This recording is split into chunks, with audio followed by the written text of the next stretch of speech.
Hi guys, welcome back to the channel. So in light of Trump's executive order and the NCAA banning transgender athletes from competing in the women's division, trans athletes have been reacting to the decision, and San Jose State University has responded to the recent announcement that Trump's Department of Education, if it still exists, is investigating schools such as SJSU and Pennsylvania University, who allowed transgender athletes to compete against female athletes in the women's category and allowed them to change in a locker room with women. And San Jose State University responded to the news in a statement. The ripple effects of Donald Trump's ban on transgender athletes already making waves. Just one day after President Trump signed an executive order banning biological males from playing in women's sports, you've been waiting a long time for this. The NCAA barred transgender women from competing in women's college athletics. The president's executive order has put tremendous public pressure on private organizations. NCAA President Charlie Baker releasing a statement writing, "President Trump's order provides a clear national standard." The move upsetting many in the trans community, like Schuler Baylor, the first openly transgender NCAA Division I swimmer. This decision is cowardly, despicable, and crushes so many young athletes' dreams. The U.S. Department of Education now investigating Title IX violations in athletics at San Jose State University, the Massachusetts Interscholastic Athletic Association, and the University of Pennsylvania. Meanwhile, 3 former UPenn swimmers on the team with transgender athlete Leah Thomas now suing the NCAA, UPenn, and the Ivy League to have Thomas's collegiate records wiped off the books. Thomas set several Ivy League women's swim records and won a D1 national championship in 2022. I do think that there is going to be change and people are going to feel more comfortable speaking out and doing what is right and just making sure that the little girls who are coming up behind us are not left behind. Critics argue data does not show transgender athletes have any advantage and that this pushback is unfair to the trans community. There's no evidence that trans athletes have an advantage over anyone else in sports. Trans athletes play sports for the same reasons as anybody else, for our love of the game, to be a part of a team, to challenge ourselves. A New York Times Ipsos poll from January found 79% of Americans do not believe transgender athletes should be allowed to compete in women's sports. Donald Trump now pressuring the International Olympic Committee to ban transgender athletes ahead of the 2028 Los Angeles Games. So wonderful news, especially hearing that these organizations are under investigation. The Massachusetts Athletics Association is also part of that investigation. Yeah, the MIAA says it is responding to this investigation by following state law that goes against discrimination. This is being blown out of proportion and is part of a ongoing campaign to vilify transgender girls. Some pushback after the U.S. Department of Education announced an investigation into the MIAA for possible Title IX violations. Title IX is a federal law that prohibits sex discrimination in educational programs, and since 1979 it has allowed players of the opposite sex to play on teams if the team is not available for their gender. According to the DOE, the MIAA is under investigation for a high school basketball game forfeited last year by a school where administrators cited concerns about several players injured by a transgender student. We're prioritizing safety over victory.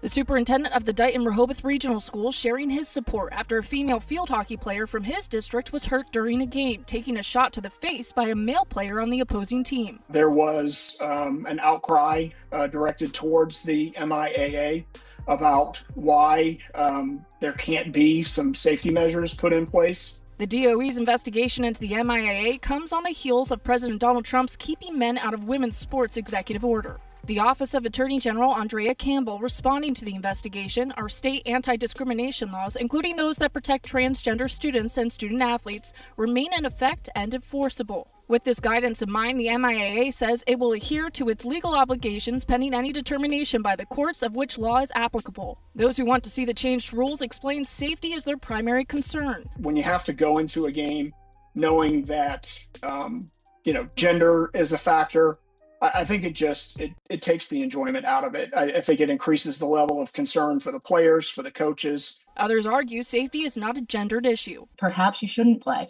if you are that concerned about injury, because there is always going to be somebody stronger. There's always going to be somebody bigger, regardless of the gender of the athlete. So the usual excuses are being made to justify allowing male athletes to compete in the women's division. Oh, there's only 10 athletes. What does it matter? Never mind the championships that were taken by males in the women's divisions. Never mind the locker room situation. Never mind the fact that they do have an advantage. And they're still sticking to that story, claiming that they don't have an advantage and even claiming that they have a disadvantage against female athletes. And that's just an outright lie, because these transgender athletes are male. This is what we're talking about here. The women who identify as men, we're not even having a conversation about them. And we know that men and women are different. Female bodies are different from male bodies. But they're still sticking to this lie that there's no advantage. Clearly nobody's buying that. Take a look around. Sports has categories for a reason. And they want us to destroy women's sports, destroy women's records, destroy women's safety and fairness in sports, all to appease a few trans athletes, a few male athletes who want to get their own way. Thankfully, President Trump has said no, and even the NCAA has now said no. Enough is enough. No more trampling upon the rights of women and young girls who simply want to be left alone when they're participating in sports. They don't want their sports to be turned into some horrendous experiment, which is what a lot of these activists are suggesting, because they know it's wrong, but they're trying everything they can to find ways to allow these male athletes into the women's category. And I hope the IOC gets some sense as well. Trump has made it very clear that our stance as a country is that males do not compete in the women's category in any way, shape or form. They would behoove the IOC to comply, since the Olympics is going to be right here in 2028. So San Jose State University has responded with the following. On Thursday, SJSU President Cynthia Teniente Matson gave a statement to Fox News Digital as to how the university would handle the investigation. San Jose State University is committed to ensuring that all of our students, including our student athletes, are treated fairly, free from discrimination, and afforded the rights and protections granted under federal and state law, including privacy rights. We follow policies and regulations set forth by the California State University system and applicable law. And we recognize that, at times, these laws and policies may intersect in complex ways. In navigating these frameworks, our focus remains on upholding our responsibilities while supporting our students. Recently, we were notified that the US Department of Education has initiated a directed investigation related to Title IX in light of President Trump's executive order with respect to athletics participation. As with any federal inquiry, we will fully engage with the process, follow established procedures, and remain transparent in our compliance with all applicable laws. While we adhere to legal and regulatory requirements, San Jose State will continue to act within our authority to uphold the values that define us as an institution. Our focus remains on our values, including fostering an environment that cultivates compassion, where every student has the opportunity to thrive. We remain steadfast in our role as a place of learning, respect, and opportunity for all. And this is a school that lost several female athletes who decided to enter the transfer portal because the actions of the school demonstrate that they put the female athletes last. Now, the first part of the statement acknowledged that certain rights may conflict, but the issue is, it wasn't rights that we're talking about here. Everybody is afforded rights based on sex. The issue was that activism conflicted with the rights of the female athletes, the activism of certain people, certain coaches, the introduction of gender ideology. All of that is what conflicted with the actual rights of the female athletes to have access to fair and safe sports. They mentioned privacy, and that's something they hid behind for the longest time. to the point where they've not even acknowledged that they allowed a male athlete to compete in women's volleyball. SJSU says it will cooperate fully with the government's inquiry. San Jose State has not confirmed it has a transgender woman on the volleyball team. They use privacy to justify misleading these female athletes, having women such as Brooke Slusser share a hotel room with this person, not knowing that this person was male, sharing accommodation with a male athlete as well, against their knowledge. Staff members were recruited not knowing that they would be coaching a team with a male athlete. And it's quite rich, them talking about values, building values, and showing compassion. Where was the compassion for the female athletes who objected to having a male on their team?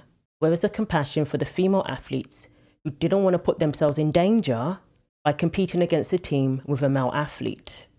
Where was the compassion for Brooke Slusser, who had to deal with plots to hurt her and injure her? Where was the compassion? Where was the courtesy given to her? From what I saw, there was none. And where was the compassion for associate head coach Melissa Beatty-Smoos, who has since lost her role as coach simply for standing up for the female athletes, which, if you ask me, is her job.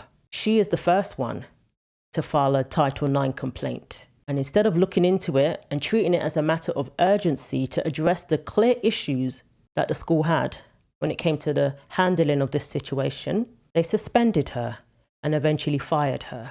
So where was her compassion? Where was the courtesy towards her? The last people to be shown compassion were the female athletes and any woman who stood up for them.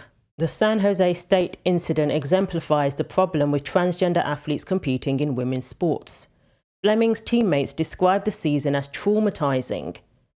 8 matches ended in forfeit rather than jeopardize women's health and safety, all because elite liberal society reorganized itself around appeasing the wishes and desires of transgender individuals over common sense, safety, and biological reality. That's all finished now, and organizations like SJSU are finally going to face some accountability and responsibility for what was done.